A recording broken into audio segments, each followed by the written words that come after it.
This episode of the TRC podcast is dedicated to Parker Kligerman because he said something nice about us on Twitter. Thanks, Parker.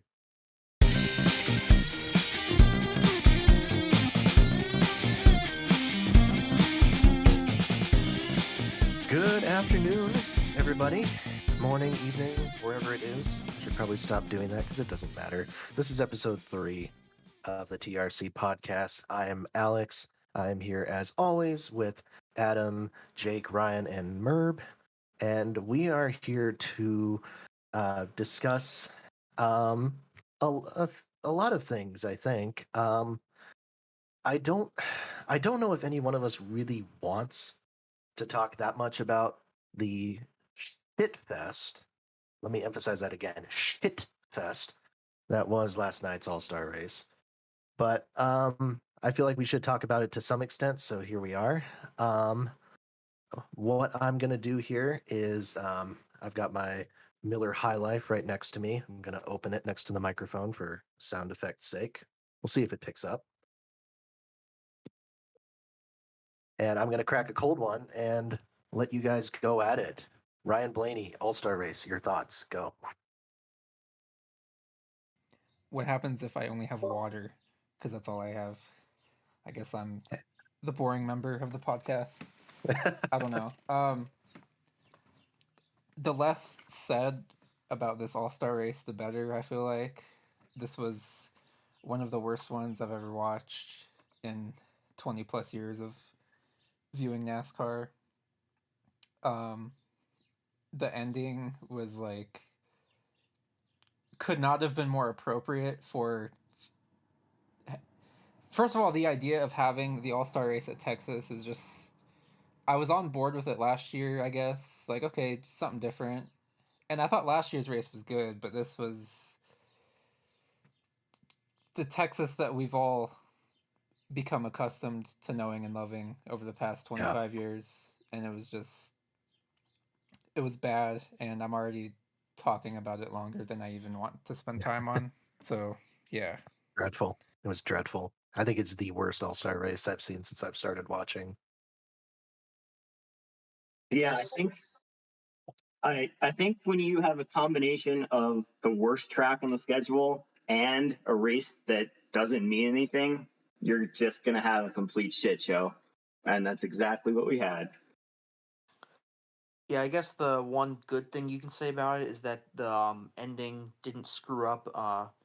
That the right guy still won the race, even in spite of the obviously rigged for entertainment ending. The channel Aisha Curry here.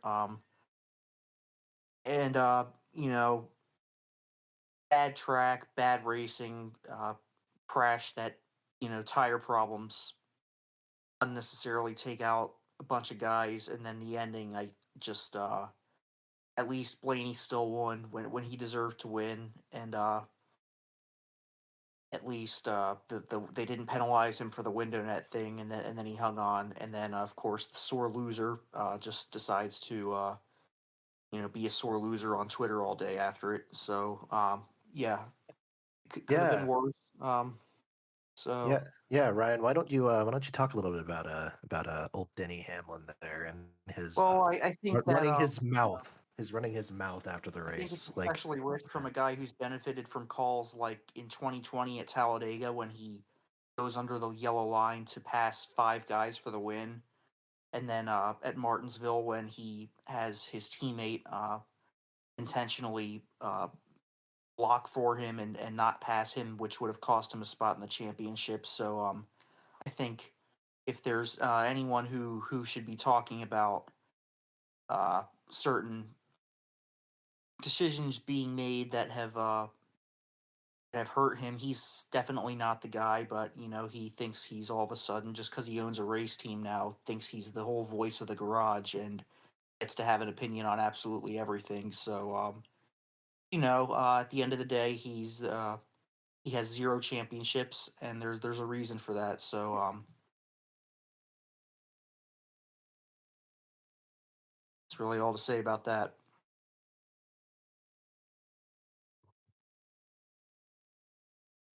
yeah, the the whole thing with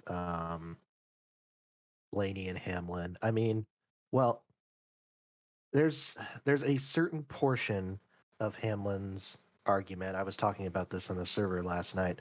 There's a certain part of it that I agree with in the sense that I I'm really iffy on them letting Blaney continue in the way that he did.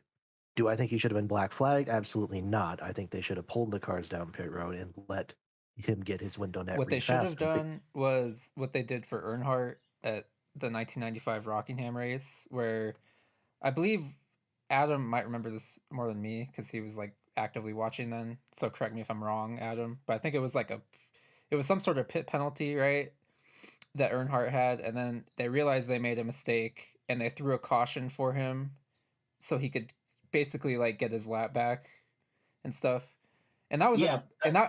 right. And that was in a points race. So it's like we really can't just like even throw a red flag and like let Blaney like no tires, no fuel, just fasten Hmm. his window net. Like it's not gonna take Yeah. more than 2 minutes. I don't know. I didn't understand No. why I they was saying didn't do that. they should have just had him come down pit road, fix his window net, go back out on the track, and give him the lead back. I mean, they do Yeah, it for no, guys on pace laps exactly. all the time. If they have to fix something, they still give them their spot back. Well, and They this, really made it more complicated than it needed to be. yeah, and this whole finish was set up by two different poor NASCAR decisions. One was changing the rules to be like an ARCA race where even if a caution flies on the last lap, you still have to reset the field. And then two, why did they throw the caution in the first place when the wreck Yeah, was it did not near need the to be a back? caution at That all. was It's just, yeah. yeah. It, like Ryan said, it was obviously to try to set up another green white checker and an entertaining finish. Yeah. And it's bullshit when it happens in an exhibition race. But if that ever, I mean, it's a good thing we can't have that happen in a points race because I think people would absolutely lose their minds. Yeah, what I was saying last night is it's very hard to make me really pissed off at anything that happens in an all-star race because it's an all-star race. Hard to It's take not a real seriously in the race. first It place. Yeah, doesn't. But that when that caution came out, that made me pissed. It was like this is obviously just NASCAR trying to manipulate the ending for no reason. And if a guy I really like and Ryan Blaney gets screwed out of this, and a guy I really don't like wins because of it, that's not going to sit well with me. No. So And like Yeah, and glad it all justice was served in the end. yeah, I mean, even Mike Joy and Clint Boyer were, basically saying how ridiculous that caution was. You could tell Yeah, they and were they pissed were about it. they Yeah, were rooting for Was Blaney openly rooting like for it Blaney on was the last lap. they were literally rooting for Blaney like it was Michael at the 2001 Daytona 500, I which think I completely everybody understand. was. Yeah, Yeah. I mean everybody was. I mean I'm not even really much of a Blaney fan, but I wanted him to win that just because that was ridiculous. Mm-hmm. Yeah, no, and that's what I was gonna say. Yeah, I mean, even like Joy and Boyer, like Boyer's kind of well, not kind of. I mean, he is a NASCAR shill, like very, very defensive in the same way that Waltrip is about most, if not everything that NASCAR does. And he walked back his comments towards the end by saying it was a good night or whatever the hell. But even he was kind of, you could tell he was very put off, if not outright pissed by it. And Mike Joy, man, it's very rare that you hear Mike Joy as angry as he was. Like he was biting his tongue. I loved was Dale Jr. on Twitter going off about it. Oh yeah, He's not allowed to say that kind of thing on NBC, but during the Fox part of the season, he always just says whatever the hell is on his mind. yeah. No one was a fan of how that race ended.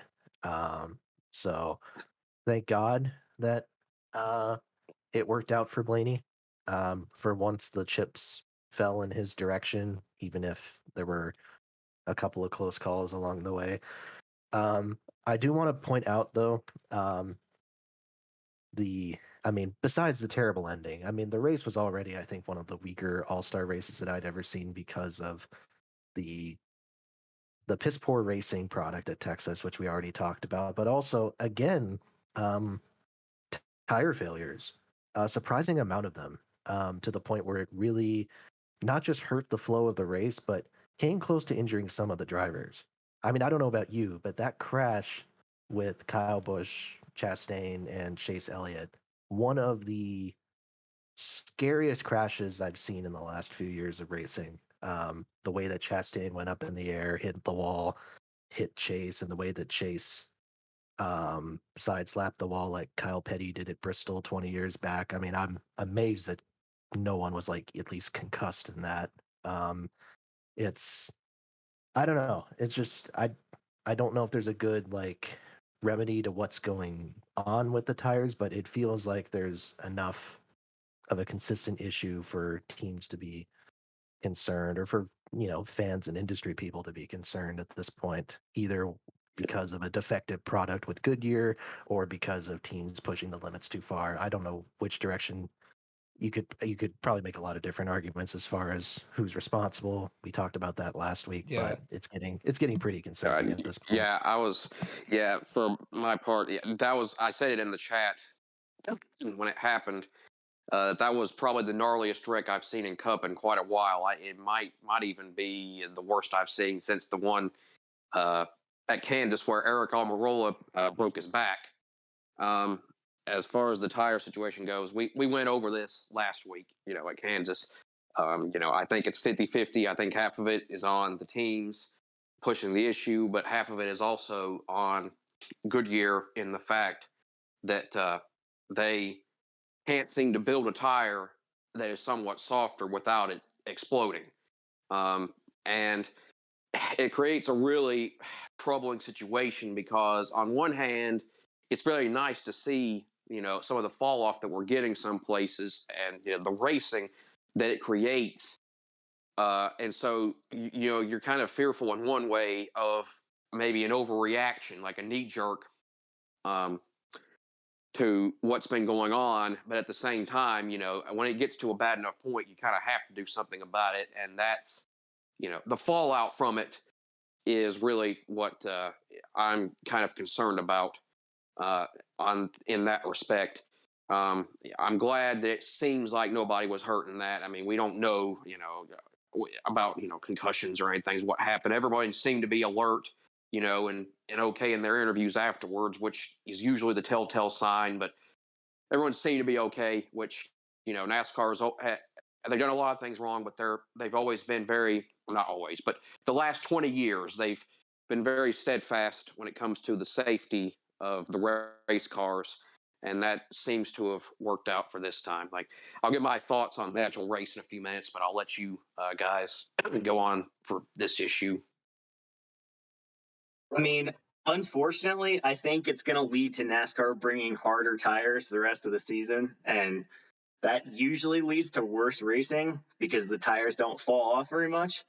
I hope that's not the case because the intermediate racing has been amazing this year, and I would hate to see a conservative tire choice have any impact on that. But if NASCAR is going to err one side or the other, it's going to be towards safety, and Goodyear is also going to want to save their reputation by not having tires blow out every week. That's the other thing I was yeah. going to mention is Goodyear's reputation. Like, we have to remember that they are like a road tire company first and foremost, and their reputation is like what matters, like to a much larger degree than the racing product, which is not what we want to, talk ourselves into as fans, but that's just the way it is. So yeah, I agree with Adam. Like, if it comes down to that, they're gonna start building harder tires, and I hope not, but we'll have to see. I think we gotta kind of look at it as right now it's been just kind of 2 weeks. It was Kansas and then this. It hasn't really been that much of a problem. Maybe since I guess Fontana, it was kind of bad there. But for the most part, I think we have a pretty good balance right now between durability of equipment and good racing. So I think if the 600 is really bad, like that that fall 2005 race where it was Russian roulette with tires. I think and there's cause for concern, but hopefully they get something figured out, and hopefully it's really just the fact that the teams are being too aggressive with setups, because I do think what I really don't want to have happen is they neuter this and it makes the racing suck. So there's not really a whole lot to talk about with that. Yeah, definitely. I promised, we had promised each other we wouldn't spend too much time on the All-Star race. So, I'm just gonna run through a couple of other quick observations here. And then can I say what I want to then? Yeah, sure. Yeah, sure. I won't go on yeah, too long, so yeah. Yeah, no. I'm just gonna throw out drive of the night easily. Just Daniel Suarez. I thought that guy drove with the fire under his butt. Um, and I'm not gonna make the comment that Mike Joy made about the jalapenos or whatever, which was a bit weird, but whatever. But Suarez drove a great race. I was really rooting for him towards the end. I thought he had a legit shot at it. But otherwise, yeah, just kind of a lot of the usual suspects, and then a lot of the big factors like Larson and Chastain and Bush and what have you getting knocked out early. So, um, yeah, I don't know. I didn't have too many more observations, I guess. Jake, if you wanted to kind of throw out what you were going to say. Yeah, I think everyone's kind of covered ad nauseum. All the stuff that's happened, that's mostly the negative stuff, and it was basically very negative. But I'll just try to list off the positive things that happened last night. First off, I have to do it, as a very biased fan. I have to say, I want to give a shout out to Corey LaJoie for his performance last night in the Open. It was really heroic in what he did. In my very biased opinion, I think he was the best driver in that event. He drove his heart out in that shit box, led a good amount of the race, even though it was on tire strategy, and he could have easily finished top three in that if his teammate hadn't wrecked, and he still made a couple of passes on some faster cars on track near the end. And I mean, he wouldn't have done anything if he'd made the main event, obviously, in that car, but I was still kind of hoping he would. But, hey, that's the way it goes. It was a rare thrill to see that as someone who kind of, you root for someone like that, and you just kind of had to see them just fight for crumbs all the time. This was a nice, rare opportunity to see that. And as far as the main event goes, I'll echo what you said about Daniel Suarez. To me, he was by far the best driver in the race, the only guy that really seemed to be making consistent passes. And let's see, as far as anything else, well, William Byron and Ryan Blaney, they made passes on track for the lead. And Ryan Blaney, had his best performance of the year, and the right guy won the race. And, well, that's really all that's worth saying about it. So, Fair enough. Rapid fire answers only here, just to keep it brief. What do we think NASCAR should do with the race going forward? What should NASCAR do with the All-Star race? My vote is they should take the Coliseum race and make that the All-Star race, like in the middle of the season, I guess like May, June, whatever. And then for the Clash, I think they should just go back to Daytona and have it be like a 20 to 50 lap shootout with only the pole winners again. Go back to basics with the Clash. I was saying before the race they should keep it at Texas but just take off the Texas points race so that it kind of has a novelty. But I'm not so sure I want that now. I think this track is just so bad, and I would be in favor of, I think, having the All-Star race at a track that NASCAR currently doesn't go to for a points race. So somewhere like the LA Coliseum would be work, or even a dirt track maybe, that would be cool. Uh, yeah, just do something that would keep it interesting, but not this place. My first choice would honestly be to just add an extra week off to the schedule, because I think NASCAR has the most grueling schedule in all of motorsports, and these guys are on the road 38 weeks a year. And I'm sure everyone in the garage would appreciate having another week to rest and recharge and spend time with their families. So that would be my first choice. But if we must have the All Star race, I would just hold it at the Clash or hold it at the Coliseum, like Merb said. And then, the Clash, do whatever you want with it. Daytona is fine. I would say, kind of just what Merb said, have an old style Clash back at Daytona the way it used to be, where it's just a 20 lap race among the pole sitters from the previous year.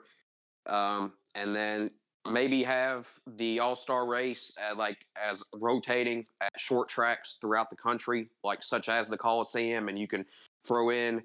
Yeah, I'm going to chill for it here. Bowman Gray. I know that the capacity of it's not great, but it's not that much worse than the Coliseum. I mean, Bowman Gray is a very well maintained place that could have it, and you could have it at a bunch of different short tracks. Just rotate it there. But I'd also be fine with what Adam said. Just having another off week because I frankly, even as a race fan, I think having one off week this year is totally ridiculous. I think there should be at least 3, maybe 4 off weeks during the season and all that. Unfortunately, I don't foresee a change coming next year because I'll say normally Marcus Smith, I want to say, has been very good and much better than his father when it comes to the things he's done for the sport and the way that he has run his company. But I did not like his response when he was asked about the event. He seemed very reluctant about the idea of moving it there, and pretty much just gave a put up or shut up answer about about people that were not pleased with how this race turned out. I didn't like that at all. But I still think he's good at his job, but he needs to take off the blinders on this one. What we really need is for Alex Bowman to win the All Star race, and then it'll go away, or something will change about it. Yeah, that seems about right. Just win at Texas in general would be nice. So we could Uh-huh. maybe, I don't know, maybe turn it into a short track like they want to do to Fontana. Yeah, right. Yeah, that'd be nice. Okay, so we're gonna cast all that aside and talk about just kind of a general like season recap here. We didn't really have structure going in, so I'm just gonna start at the top and talk about the guy who's leading the points. That being Sir Chase Elliott. He is leading by a fair margin. I mean, he's leading by over a full race right now, 52-point lead. He's got the highest average finish in the series. He's one of only 2 drivers left who's been running at the finish of every single race. He's got a win. He's got 9 top 10s, which is tied for the most with Kyle. He's been a consistency machine, which is not necessarily what you need to win a championship anymore, but he's been a consistent factor and absolutely a championship favorite. I guess my question is, do you think he's the championship favorite? And I'll kind of gear this towards Ryan and Adam first, maybe, so you guys can talk a little bit about how Chase is faring in your metric system so far this year.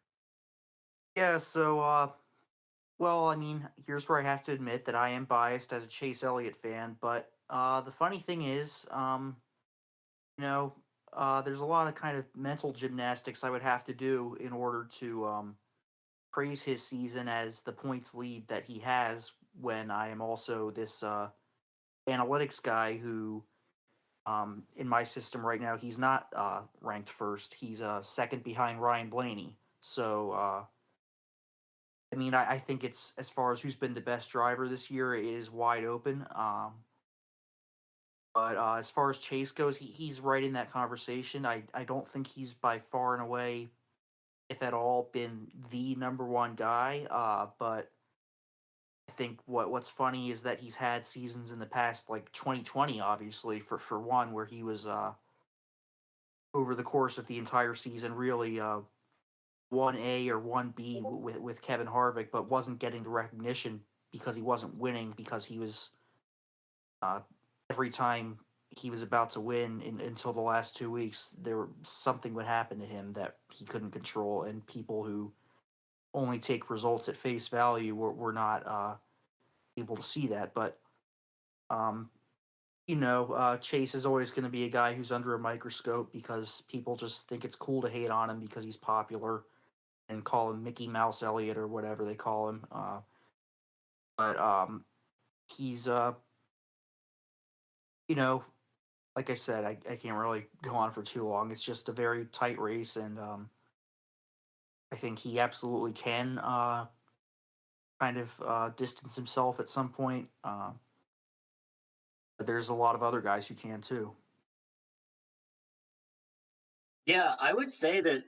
I mean, this is kind of a cop out answer, but there really is no favorite this year. I think Chase, Blaney, Chastain, Kyle Busch, uh, I'm probably forgetting somebody, are all, and maybe Byron are all, top championship contenders, and Larson.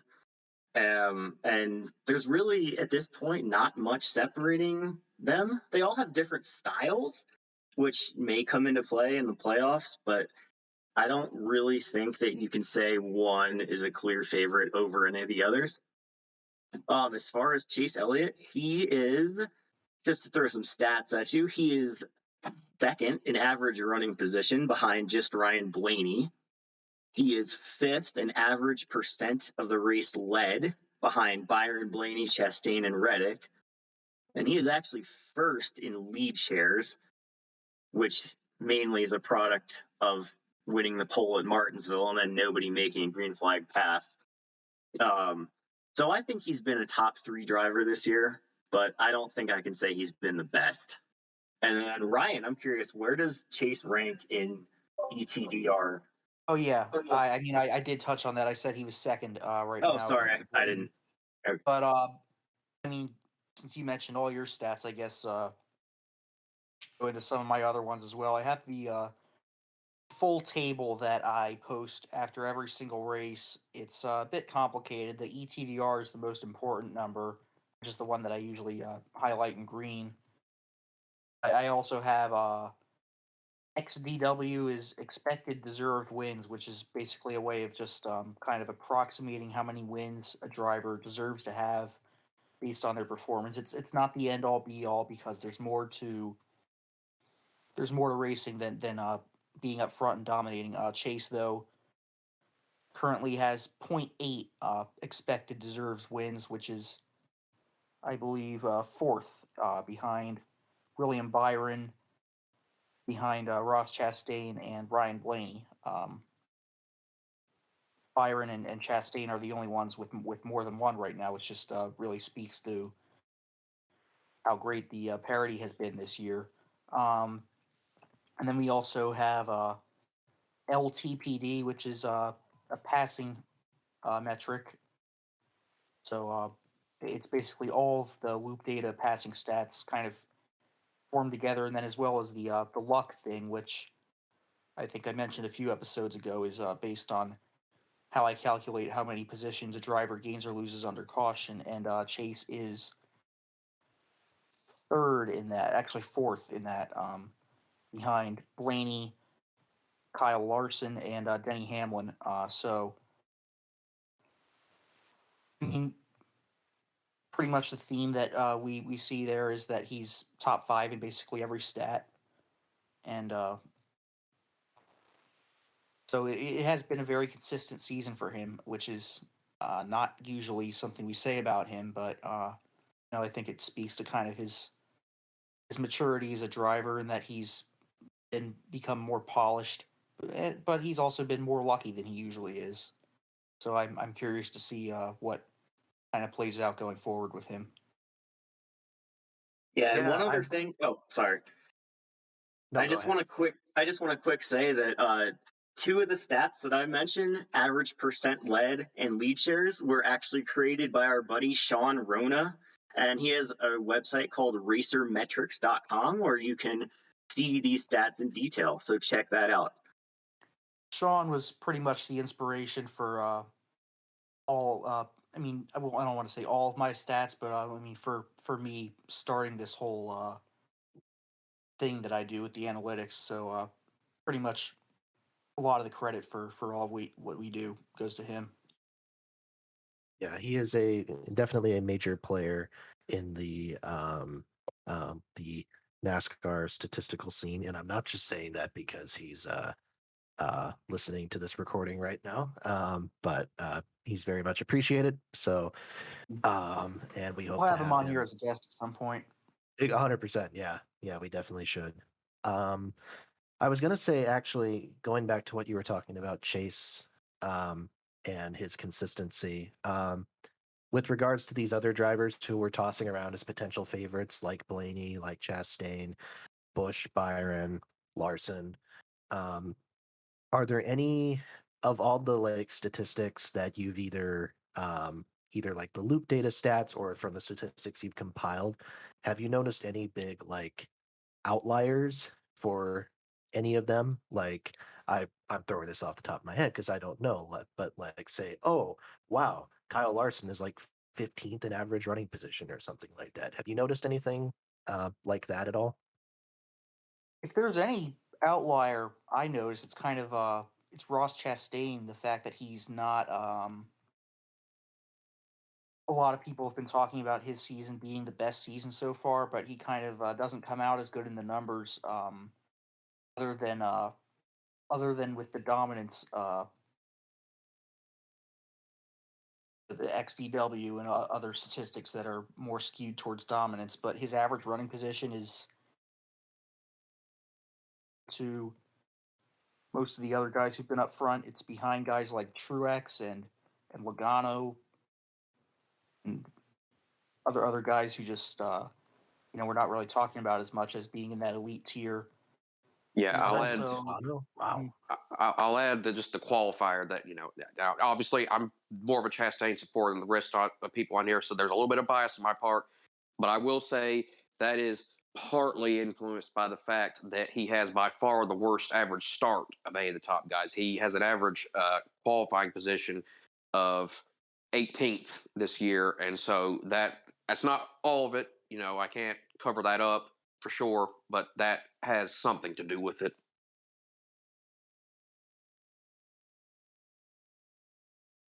Yeah, I would say with Chastain, what's been happening is that he's just been very, I think, both good and very fortunate to convert his best runs into great finishes. And that's just not been the case with, say, Larson, Byron, Elliot, Blaney.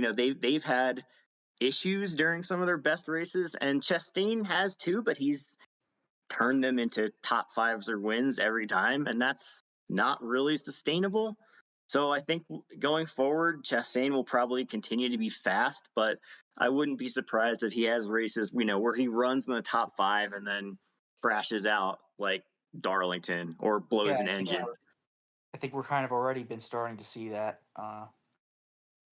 The Bristol So dirt race too, where he had I guess his engine blew because he got too much dirt caked up in there or something. I don't really remember him Oh being yeah. that fast even before that, though. That was just kind of not a good race for him. I Um, thought I remembered him doing okay there, but maybe not. Could be wrong.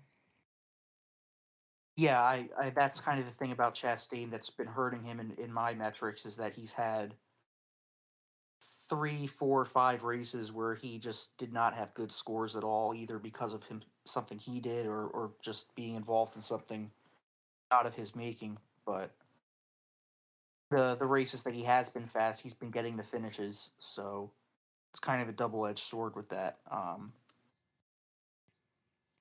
Guess I Yeah, will also say, even though average running position is the biggest factor in ETDR, it makes up 45% of the score. Actually, not quite 45%. It's 45% is the running, just the running position and speed component, which also incorporates my leading statistic, which weighs laps led towards the end of the race more than it does laps led early in the race, and then fastest laps. But most of it's average running position. But what I also do is I weigh average running position so that there's a bigger difference between first and second than there is between suppose 30th and 31st. So I will say that even though Chase Elliott has the best average running position right now, as far as the weighted average running position, William Byron actually does. I guess in big part because of Martinsville, where I think he had an average running position of 1, or maybe it was 2. But And well, it's let very me close. yeah, well, let me jump into the Hendrick thing. Actually, that's just kind of a nice transition. This season is not like last year was for Hendrick. Hendrick last year, you absolutely knew who the best car was pretty much every given week. It was going to be that 5 team, and um, then everyone else was kind of under a blanket for second. It was kind of you know, kind of a toss up between whether you'd want to take. I think most people would probably say Chase had the second best season, but I mean, Bowman and Byron had their own cases, especially kind of at earlier points in the year. But this year, there's a lot less separation between the 4 of them. They all have wins. They're all in the playoffs. They all sit in the top 10 in points. So, um, I guess just in general, what have your thoughts been on how the Hendrick bunch has looked? Has someone stood out to you in one way or another? I guess Chase for the consistency thing, but is Chase the clear number 1 right now? I guess Jake is going to kill me for this, but I mean, really, the only guy who's stood out from the 4 of them is that Alex Bowman is kind of just a little bit behind the rest of them, which is not saying he's a bad driver. He's a very good driver who just happens to have 3 teammates who are great drivers. And I mean, I love Bowman. He's every time he wins, it just irrationally pisses people off, like Kyle Busch or Denny Hamlin for no reason. And it just comes out of nowhere. And there's even the whole meme about how every time he wins, a track gets killed. So but I think the other 3 of them have been very close on performance. Chase probably with the slight edge ahead of the other 2, but Larson's been turning it on lately, and Byron has been there.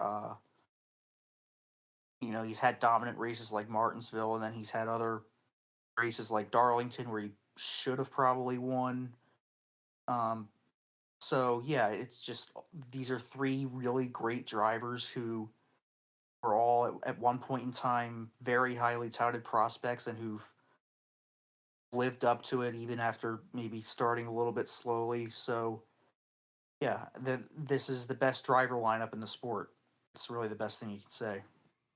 Yeah, I agree with that too. As far as Bowman goes, what I've noticed is, to me, what he's kind of reverting back to this year is what he was doing at the end of 2020, where he was kind of just like a consistency robot, but in the form of he was just knocking down like 6th through 10th place finishes, and pretty much that's like where he's running to. He's running, 7th, 8th, 9th, it seems like most weeks. Um, I would agree he's been the 4th best Hendrick driver. I don't really know who I would choose as the best. I'm one of the ones that personally I've found Byron's season a little bit overrated. I know he's like led the most laps and stuff, but he's had some like clunkers in there too. Like even that Richmond race where he led over 100 laps, he ran like 15th in that before they went off strategy. Um, and then there's just like been some other like kind of weird no-show races for him. So I don't really know what to make of him. He's kind of been a little bit feast or famine to me. And then Chase has also been a consistency robot, and it seems like Larson's heating up now. So I think it remains to be seen who their best driver is this year. Yeah. What I'll say is, uh, I mean, no one obviously wishes more than me that Bowman would just do what he did in some of those early 2020 races where he just dominated Fontana and then led a huge amount of the 600 and then even led a big part of that second Charlotte race that happened in 2020 before he uh, wrecked his good race car, which occasionally we'll talk on the server about the concept of magic race cars and chassis. We won't get into that today, but that's something that maybe we can touch on at some point. There are clearly some cases where a driver has a really superior car that just stands out, and really lifts them above the rest. But he's been decent this year. I mean, is he the lowest Hendrick driver this year? I mean, probably, but it's not. I don't really spend a lot of time thinking about that because I'm not as big like on the team stuff as maybe some other people are. Byron, pretty much what Merb said. He when he's either winning or in strong contention for a win, he's been really strong, but he's also absolutely really just sucked other weeks. Like Coda, he was nowhere. Bristol Dirt, he was nowhere. He was nowhere at Richmond before the strategy session that he mentioned, and I think what was it the week before last? I don't even remember what happened at Kansas, even though it was just a week and a half ago. But in any case, he's having basically an all or nothing type season. Kyle Larson, as someone who kind of likes Kyle Larson, I can't really complain after last season, especially the fact that David Starr pretty much saved him winning the championship last year. But he's been comically unlucky this year. But even saying that, I mean, I don't think he's been, he's never had the highs kind of that Byron has had, or even that Chase has had. Because even though Chase has been pretty consistent, he still had a couple of races where he had winning speed, like Fontana. I think one other one that I can't remember right now. And Chase, he's probably his season's probably slightly inflated by the fact that he's been pretty fortunate until Kansas with getting finishes. He's pretty much finished about where he's run in every single event. He's just been really good at running 6th to 10th and then finishing there with a couple of exceptions. But I would put him as a top 3 driver for the season. Okay. I wanted to since we're talking about teams, we might as well kind of go around the horn a little bit here. Talk about the team that by the looks of it now is going to be dominating intermediates for the foreseeable future, that being Joe Gibbs Racing. Again, another year where well, I guess I don't know. I was going to say I'm not sure if there's a clear best driver. Because I think Truex's season has been really flying under the radar as far as like really strong and consistent seasons go. But Kyle Busch is really showing that he's going to be a week in, week out contender. Hamlin's season is like some weird enigma. I don't really know how to describe that. And then Christopher Bell always feels like he's just short of a win. I think he'll get his again this year. I think he will get into victory lane, but just again, he's definitely not Reddick level in terms of just falling short. Because I don't think he's ever really had quite the type of race like Reddick has, where he's like just on the verge of winning. But he's close, and he's turning in a really, I think, pretty easily his best season so far. But yeah, what do you think about Gibbs, everybody? I think that your team leader this season, he's been pretty consistently fast at almost every track. And then Truex has probably been second, but he's also had a few clunkers, especially at Martinsville and Bristol Dirt, where he's been really good in the past. Hamlin, I think we can kind of throw his traditional stats out the window so far because he's just had so many things happen to him, partially his fault, partially just bad luck. But I think he's shown a lot of speed over the last month, and he'll probably be, a top 5 to 7 driver the rest of the season.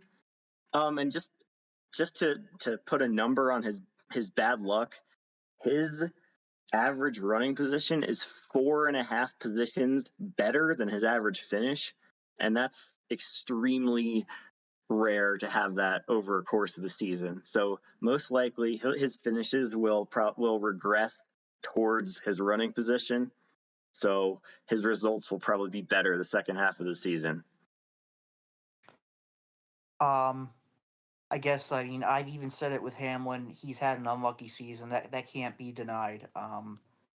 He's right now 11th in ETDR over the course of the season, and 20th in points. I don't know. So I have to be consistent. I do think though Kyle Busch is pretty clearly above all of his teammates this year, and I guess the last 2 years where it seemed like he was kind of underachieving, I think it's being proven right now that was kind of all just a mental thing where he didn't have his practice and qualifying and kind of got himself sucked into just kind of going through the motions and not being the driver that we all know he can be. Uh, and now he's kind of, I mean, he's not what he was from 2015 or so through 2019, where he was the guy to beat most weeks, or at least more than anybody else usually. But he's still a top 5 driver, possibly a top 3 driver on talent, and he's running about how he should be running, which is being the best guy at Gibbs. As for the rest of them, are all kind of jumbled together. I do kind of think Bell. It's hard. It's still hard to decide what to make of him. Whether he's only piggybacking off of this Gibbs speed, or if he's really kind of emerging.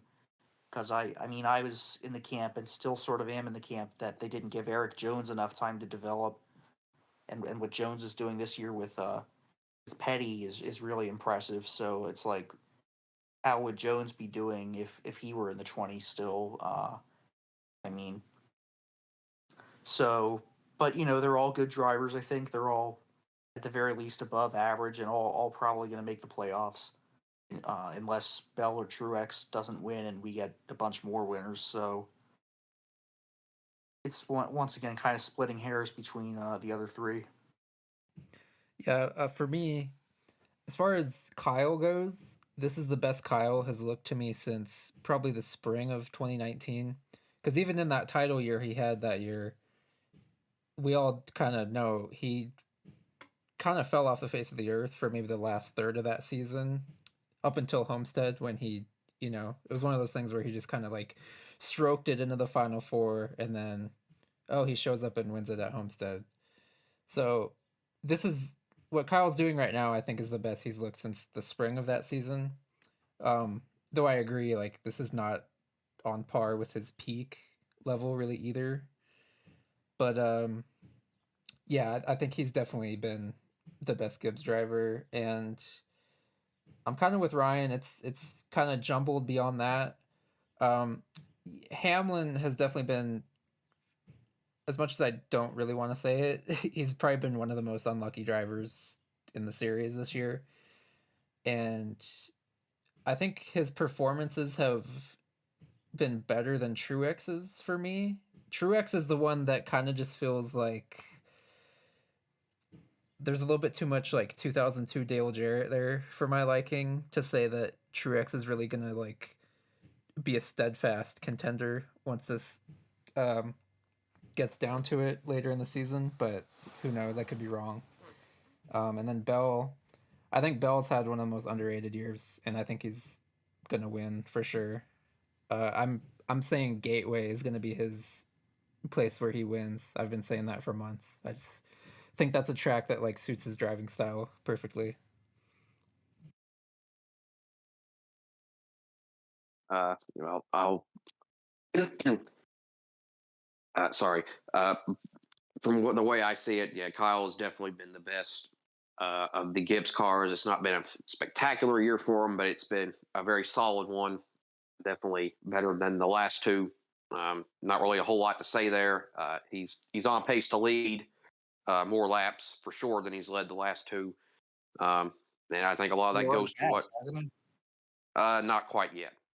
Um, but and that goes, I think, to some of what Ryan said about the practice and qualifying being back, and also he's maybe kind of working his way out of depression. We try not to get too much into drivers' personal stuff here, but it's pretty well known that in 2019, Kyle went through a real depression after his wife Samantha miscarried, and just in the last couple of weeks, they just had another child through a surrogate, and so I'm sure Kyle Busch is very. That's probably lifting his spirits some now as well. That will probably help his mental state too, which will lead to better results. So I kind of expect him to continue to be the team leader at JGR. Bell's just kind of second by default, I would say. He didn't have. He's been a qualifying beast all season long. Really, really fast in qualifying. He didn't have the best season race-wise up until probably April, but then he's been pretty consistently fast since then. Not like top 3 or 4 fastest, but in that high second tier, I guess you could say. Truex has just kind of felt invisible to me the whole season. I mean, maybe I just haven't been paying attention enough. It's because it can be kind of hard to notice him sometimes if he's not winning. I don't really know how I would quantify his season. And then as far as Denny goes, he definitely had a really terrible first couple of months of the year. But I think as Toyota has picked it up, he has been faster the last month. I mean, it's not untrue what he said, last night in his interview where, he was whinging all about the NASCAR making calls and how planes should have been black flagged and all that crap or whatever. But he also said that they've had the best car the last 4 weeks in a row and just haven't won. And while that's maybe just a slight exaggeration, it's not totally off base. And so, see, I kind of value raw speed more than I do, just kind of being consistently okay. So I would probably rank Hamlin slightly ahead of Truex just for that. But really, you're splitting hairs when it comes to those two, in my opinion. And that's how I would kind of say. Okay. I don't want to spend too much time on Trackhouse because I think we already covered it in the first episode a little bit. And I mean, there's only 2 drivers to talk about. We know what Chastain's doing. He's kind of become a weekly topic, and I think he's going to continue being a weekly topic with the runs that he's been having, good or bad. But Suarez, it's, at 5 years ago, 4 or 5 years ago, if you were to ask me, or if you were to tell me that Daniel Suarez is a legit threat to win a race, I would have probably laughed in your face. But here he is. I don't know if I would say he's likely, but it's certainly very possible. They've got the speed, and the guy is he's driving. He's driving with passion for sure. You can tell he wants that win. So I guess I'm curious. What do you think he'll get that win? Do you think Suarez's 19th place in points run currently is a pure product of cars? Or do you think that he's also really starting to come into his own as a talent as well?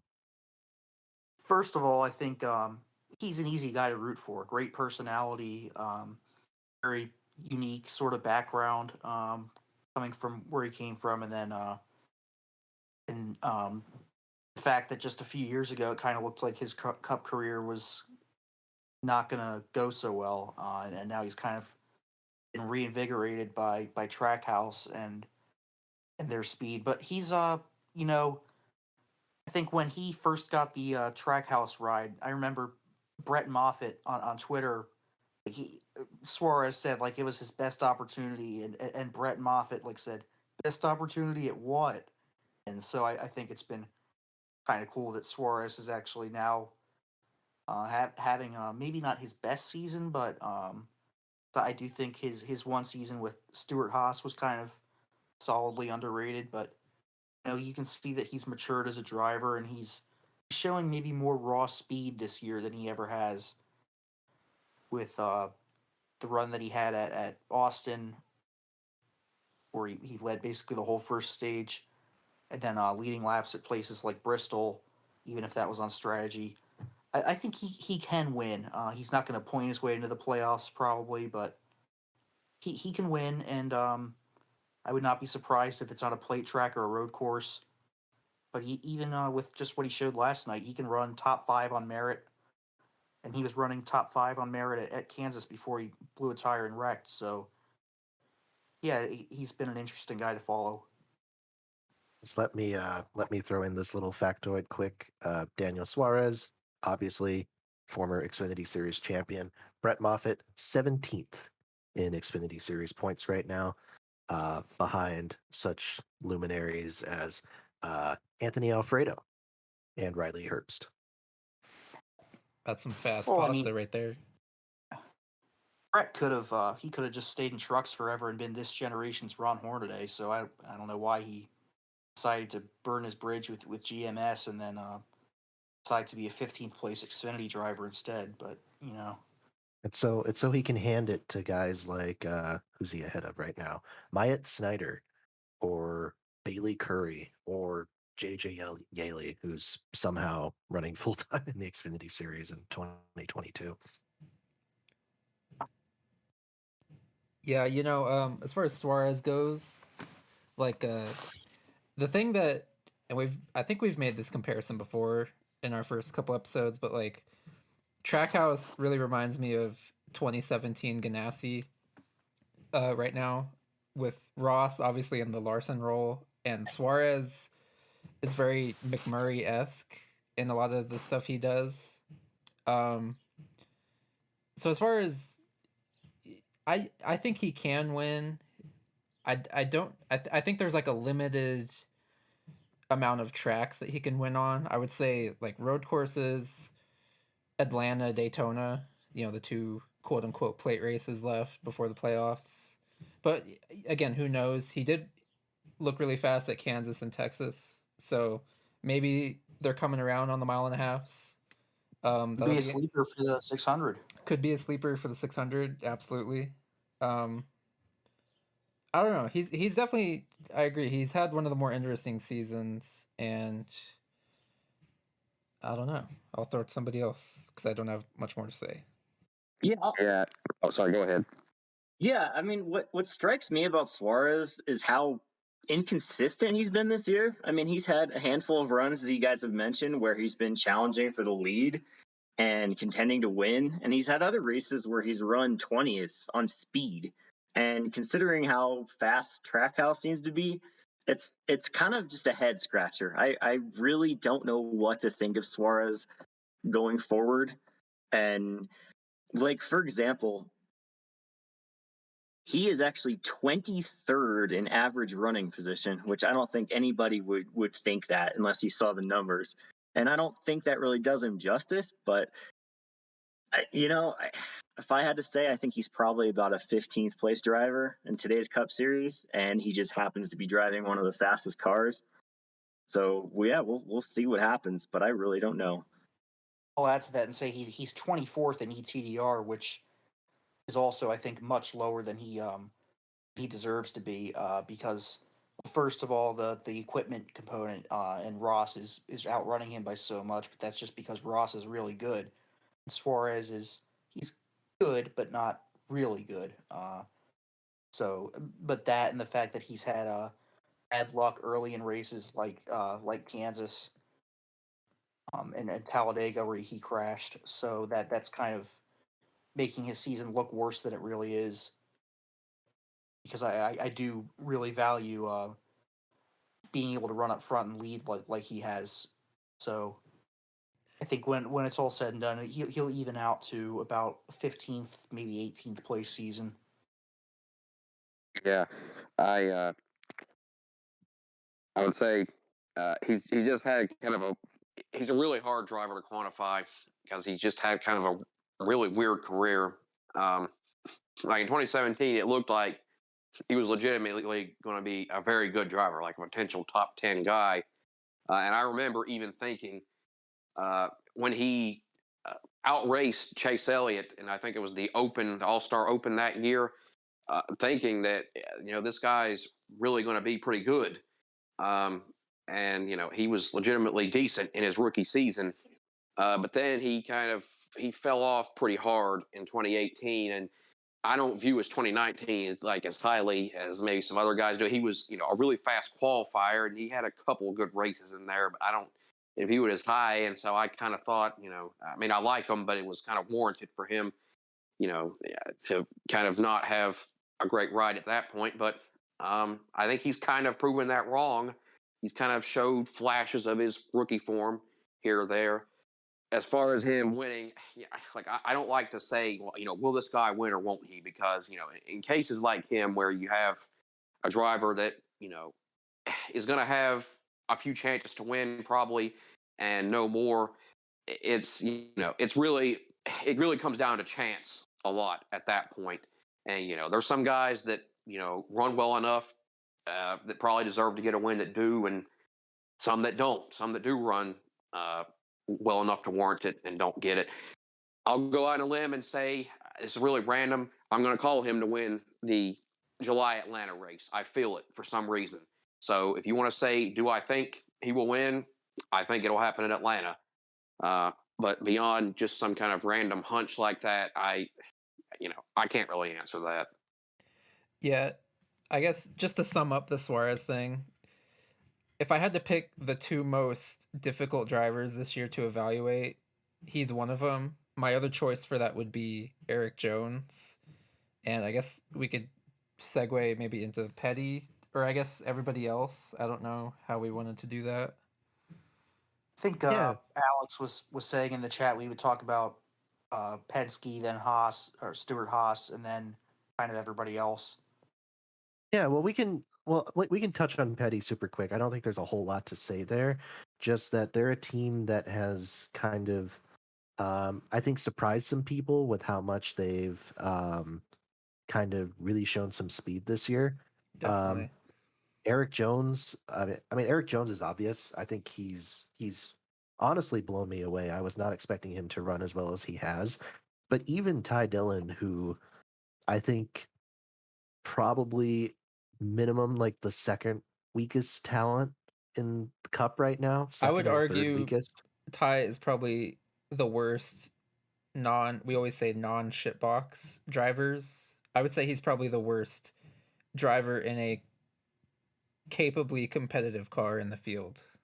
Definitely the worst who's not a rookie, because I mean Harrison Right. Burton's not having that good of a season, and Oh god, no, yeah, he's not. so, yeah. We'll get to Harrison, but even Ty Dillon has. Go ahead.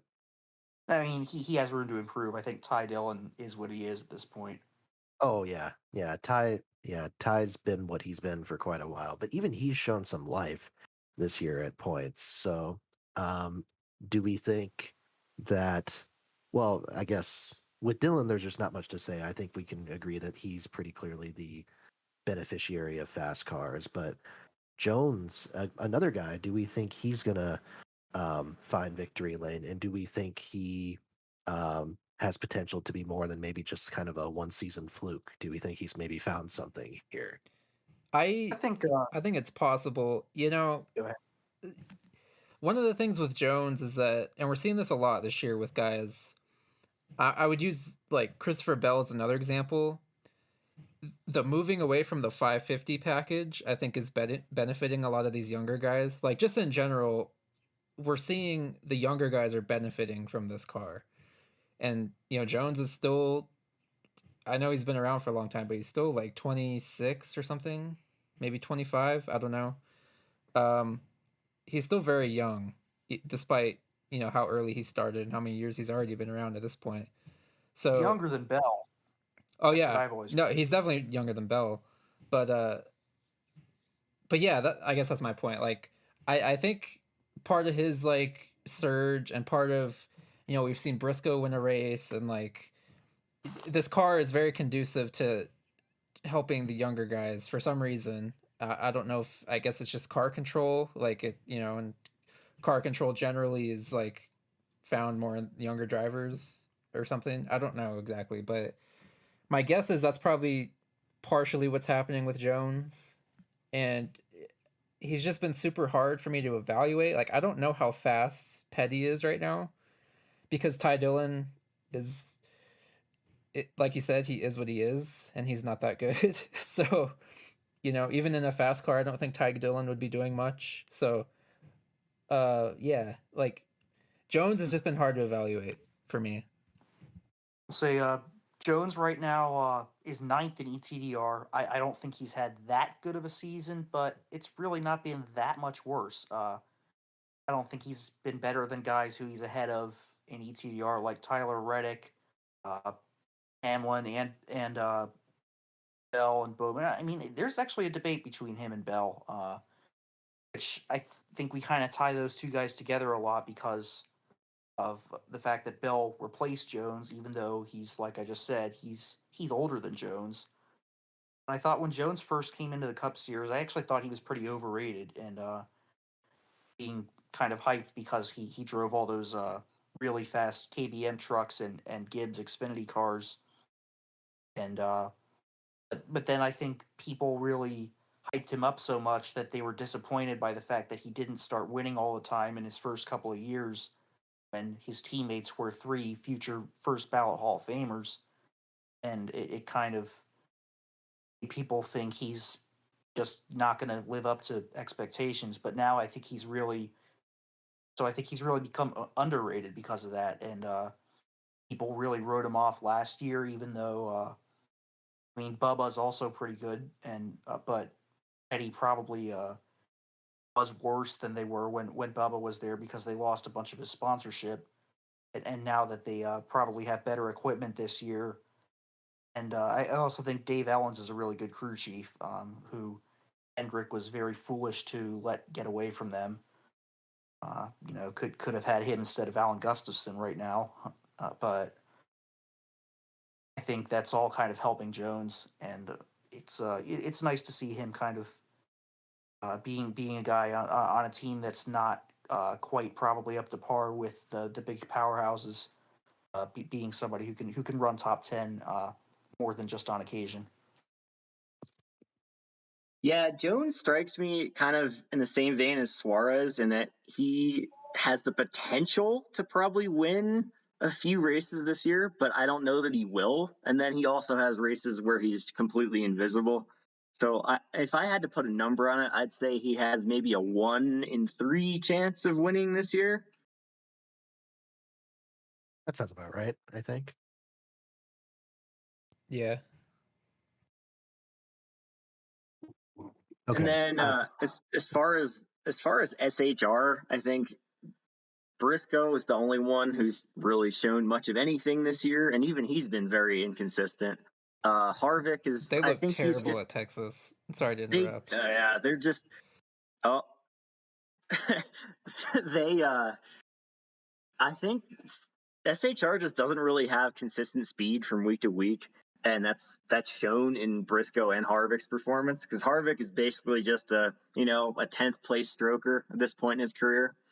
And Almirola is, he is what he is. He's not going to do anything special. And I am not going to talk about the driver of the 41 car because that horse has been beaten to death. So I will let you guys talk about him. Well, let's give some context here, quick, because people listening to the podcast probably are like, "What horse? So what's been beaten Oh, to yeah. death?" The thing, Cole Custer has been a subject of discussion on our server because there's a certain crowd of people who want to, I think, write him off prematurely, even though he's 24 years old. He is young. I think we were talking last week, like used to be the youngest driver in the series and is still like one of the youngest. Up until this year, he's been the youngest. But now Right, we yeah. have like Burton and Cindric and Todd and all those guys. Yeah, and and I will grant you that Custer's positioning in the standings right now compared to his SHR teammates, who are all in positions 11 through 14 in the standings, Custer's in 27th.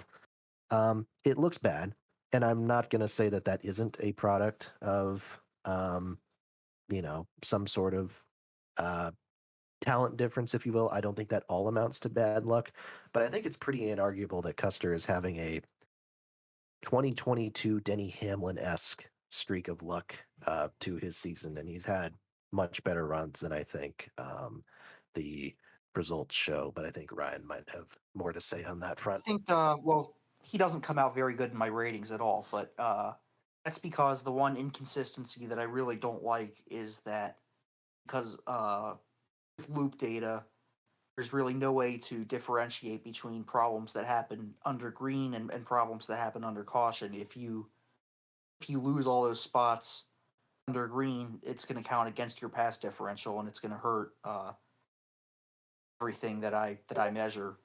But if the same thing happens under caution, it actually kind of indirectly helps you because it adds to those positions that you lose under caution, and that kind of is evened out. But Custer, what I've noticed with him is he has not been good on the intermediates this year, and that's probably because Stewart-Haas as a whole hasn't been good on the intermediates. But on the short tracks, I mean, Martinsville, he ran top 5 there the whole race until he had an issue. At Bristol, he won the pole, and like in the very first few laps, had a overheating problem, was lapped down most of the race, and then came back and finished really well. So that tells me that he's probably a driver who's dependent on his equipment a lot, which you could see in his rookie year. And when they were really fast, he was having nice runs and won a race. And then last year they were terrible, and he was terrible. But even still, he was pretty unlucky. It seems like the thing with him is every time he's having a really good race, something happens to him. But then every time he's kind of out to lunch, he'll just run invisibly 25th the whole race, and have to kind of suffer through that. So I don't know. I really hope that he runs better than this. I don't think he'll ever be like a world beater, but he can be a solid driver in the right situation. And I think the fact that He can people be doing just like what Jones and Suarez are doing this yeah, year. I I think think he's that's absolutely capable of that. yeah, absolutely. I think worst case scenario I see for him is he just becomes this generation's Paul Menard, which is not a terrible driver. Paul Menard he was the invisible man of the Cup Series, but he had one season where he pointed his way into the chase. He had some other races where he legit contended, had some laps. So, he'll probably be a better version of that, maybe something closer to like kind of the Jamie McMurray type driver, but he's probably got a pretty long shelf life because of who his father is with Stewart-Haas. I think he can prove to being a very serviceable, not good driver.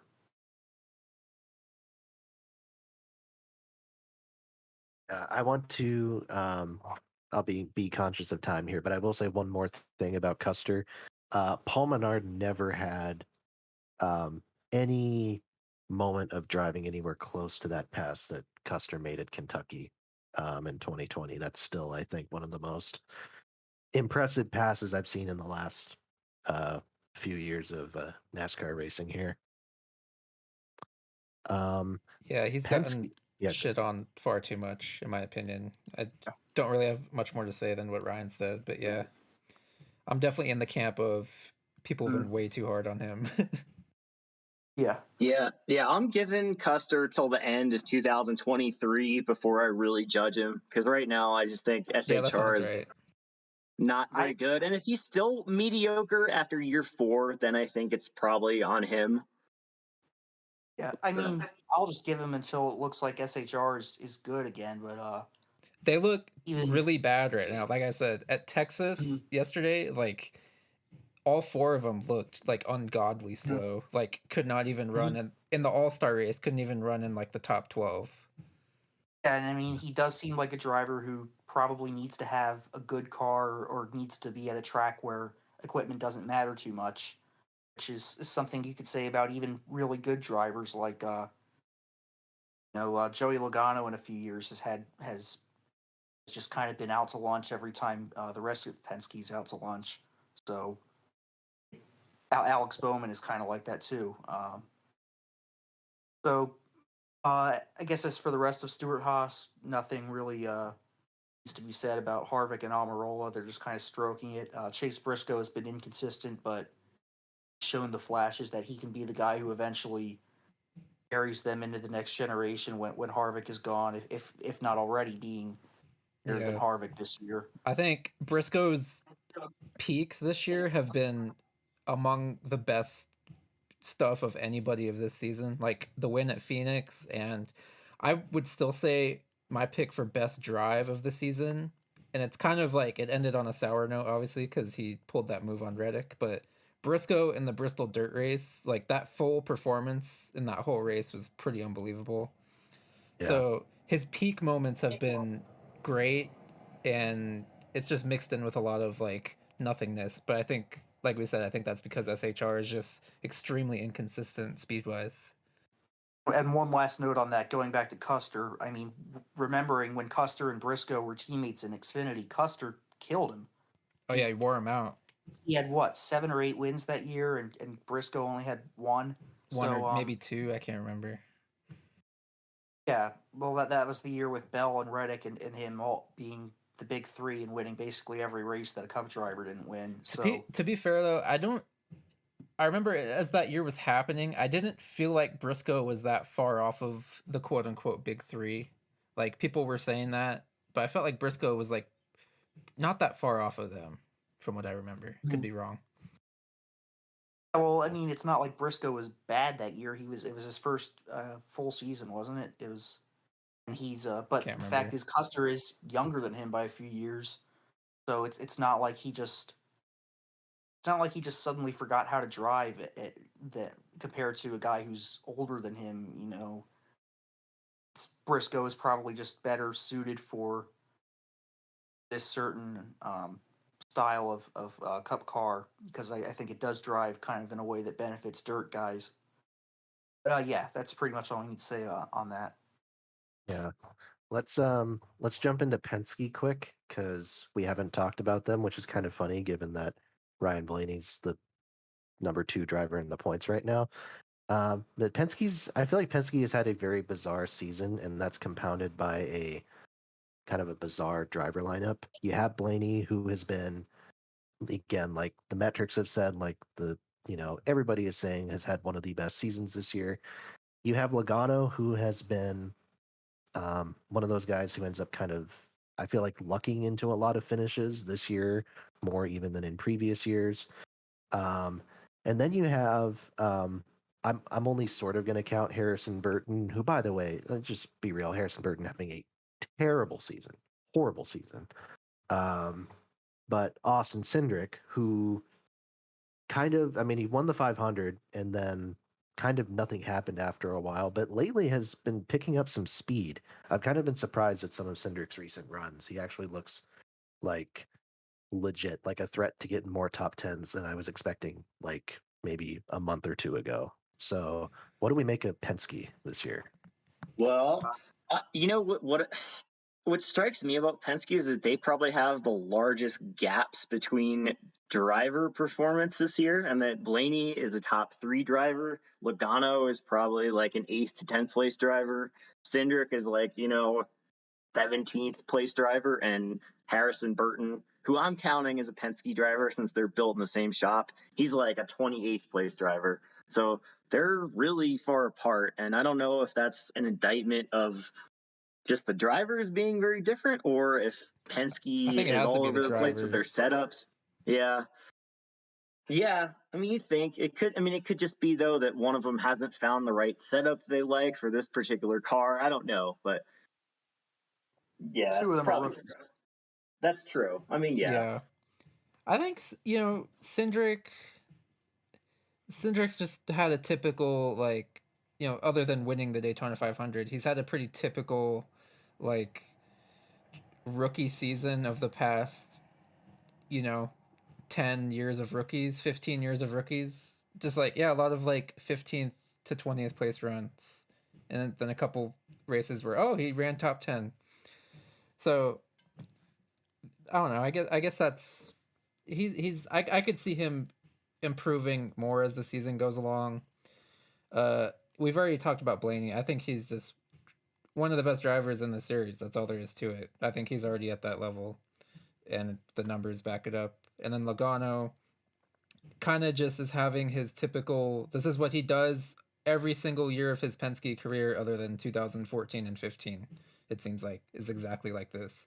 Gets a win maybe early, and then we're not going to hear from him until the playoffs.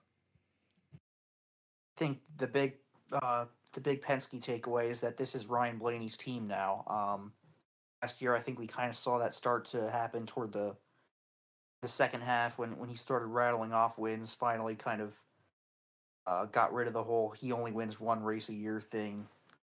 But this year, I think the crew chief change has also helped him. It's Jonathan Hassler is his name, Yeah, right? he's pretty good. He Yeah, took over the 21 with De Benedetto last year, and they started running I better. So I think he might be. think he's definitely been an upgrade over. I guess Todd Gordon was the last guy. Yeah, He kind of didn't seem like he adjusted well with the I guess the whole 550 package era. So yeah, and I think Logano is who he is at this point. He's just he's a guy who people thought was going to be kind of this generational driver for a while because he was so young, but now he's better guys have come along ever since then and just kind of made him this second tier, sixth through 10th place most weeks.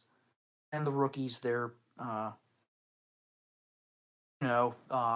still a bit early to say. Cindric has shown flashes here and there, and even Burton on the plate track says he was pretty good in 500 speed weeks, but I don't think either of them are quite at the same level as Blaney or Logano, and I don't think either of them probably will ever get to that level. But it's not to say that they can't improve. I think Cindric is going to end up being okay. Harrison is the one that you said about Custer, like next gen Paul Menard. Harrison kind of strikes me as next gen Paul Menard in a lot of ways. I said Custer in his worst case scenario will be that. I think Right. As a worst case scenario, yeah. For Harrison, not even like a worst case scenario, maybe like average case scenario. He might be Paul Yeah, Menard. that's what I think. I mean, I think if he ended up with No a disrespect. Menard career, that would be like almost good for him. if it were about driver talent, Matt DiBenedetto would still be in the 21, but I mean, there were other legitimate reasons why he's not. So, it is what it is.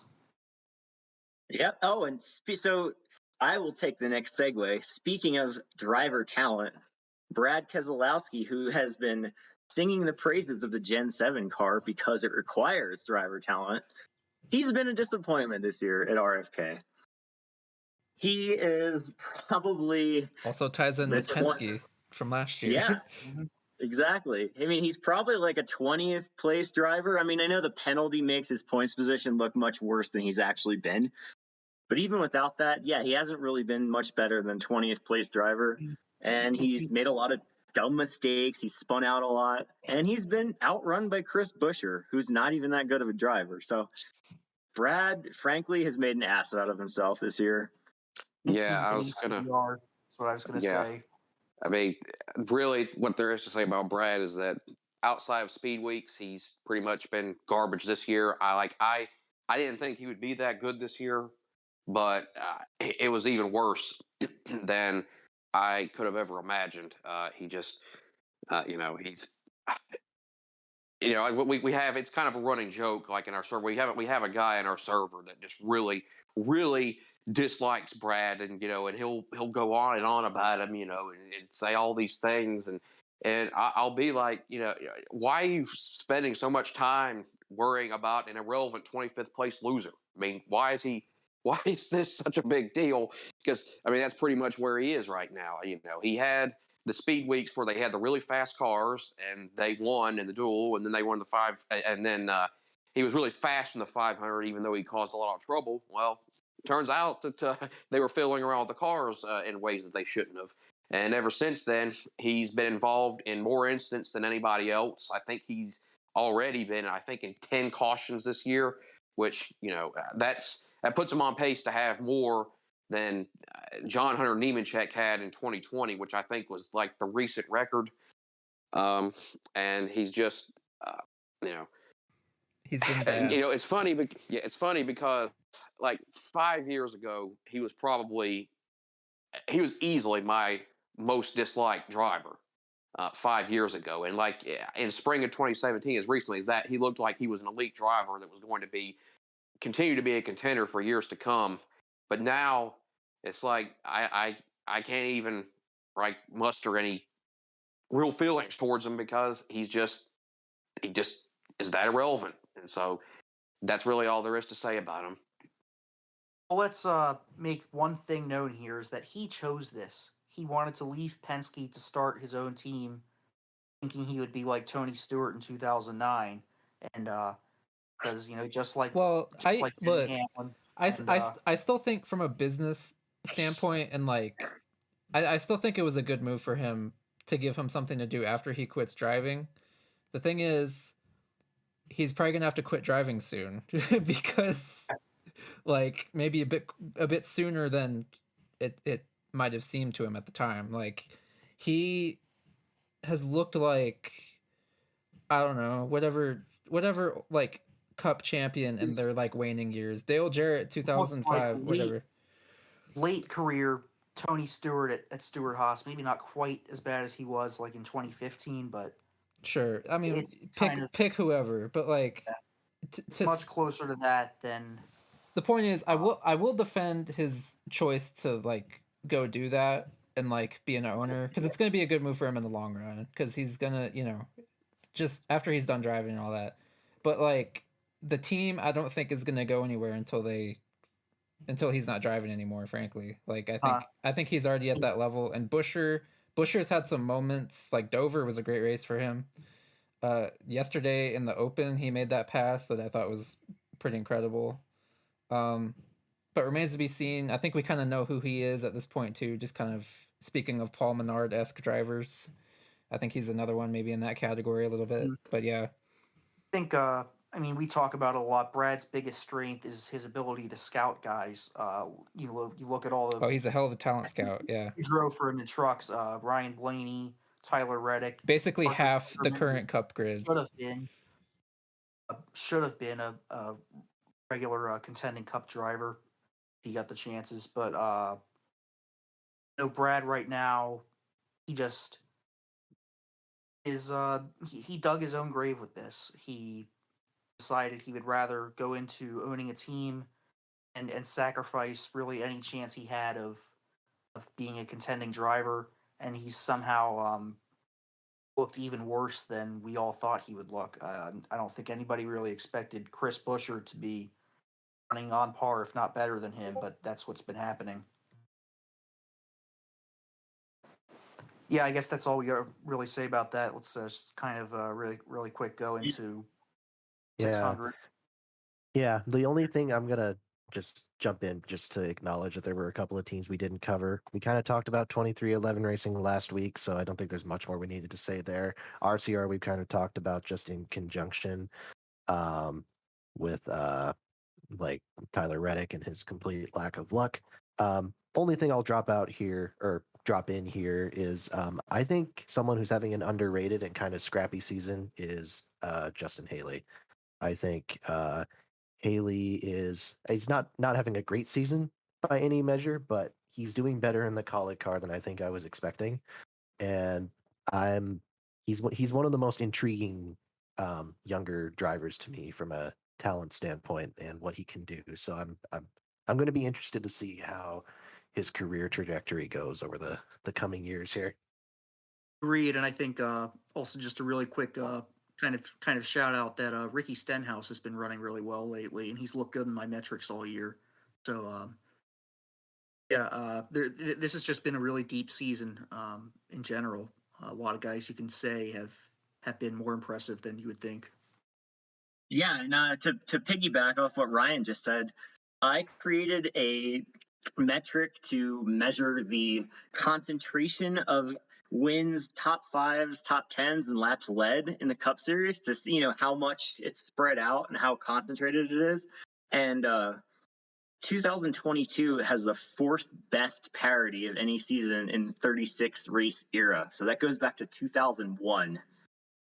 The only seasons that have had more parity since then are 2001, 2002, and 2011.